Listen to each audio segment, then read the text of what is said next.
I'm assuming this is his teammate. Oh no, man, it's not his teammate. It's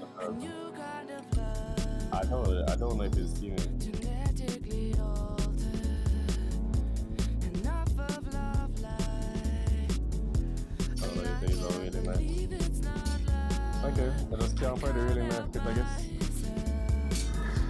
And you don't have to say that. It sparks across flesh. You feel it kicking in soon. I am falling in love. I have the feeling you are. I am falling in love. I'm gonna say like try M1 M3 blind me down. I'm gonna see so much damage to that.